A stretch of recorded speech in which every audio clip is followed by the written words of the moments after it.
রাত জেগে আলোর পথ নদিয়ার ফুলিয়ায় সৌন্দর্যায়নের নতুন উদ্যোগ স্থানীয় প্রশাসনের।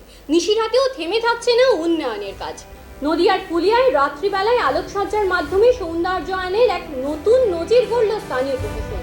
নদিয়ার ফুলিয়ায় বাস স্ট্যান্ড থেকে যুবগোষ্ঠী মোড় পর্যন্ত মূল সড়ক দীর্ঘক্ষণ ধরেই অন্ধকারাচ্ছন্ন ছিল। জনবহুল এই রাস্তা দিয়ে প্রতিদিন হাজার হাজার মানুষ যাতায়াত করতেন। ফলে দিনের বেলায় যেখানে উন্নয়নের কাজ ছিল বেশ ঝুঁকিপূর্ণ, সেই কারণে বৃহস্পতিবার সারা রাত ধরে চলল রাস্তায় আলোকায়নের কাজ।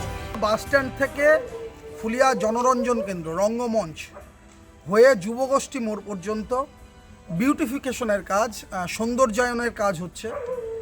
এখানে আমরা বাতি স্তম্ভ যেগুলো আছে সেই বাতি স্তম্ভগুলো আমরা পরপর রাখবো। জেসিবি দিয়ে বসানো হলো একের পর এক আলোক স্তম্ভ। এই কাজে তদারকিতে সারা রাত নিজে দাঁড়িয়েছিলেন শান্তিপুর পঞ্চায়েত সমিতির সরকারি সভাপতি চঞ্চল চক্রবর্তী এবং ফুলিয়া টাউনশিপ গ্রাম পঞ্চায়েতের প্রধান পরিমল রায়। তার সঙ্গে উপস্থিত ছিলেন পঞ্চায়েতের আরও জনপ্রতিনিধিরা।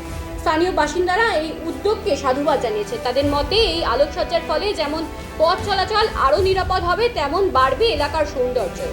উন্নয়নের এই ধারা ভবিষ্যতে বজায় থাকবে এই প্রত্যাশাই করছেন ফুলিয়ার সাধারণ মানুষ। এটা জনবহুল রাস্তা, রাত্রিবেলায় অন্ধকার থাকে, আমরা এই রাস্তা সম্পূর্ণ আলোকিত করে দেওয়ার ব্যবস্থা করছি। সেই জন্য কাজ চলছে। আজকে মূলত হচ্ছে জেসিবি লাগানো হয়েছে, কাজ চলছে। রাতেই কেন কাজ হচ্ছে?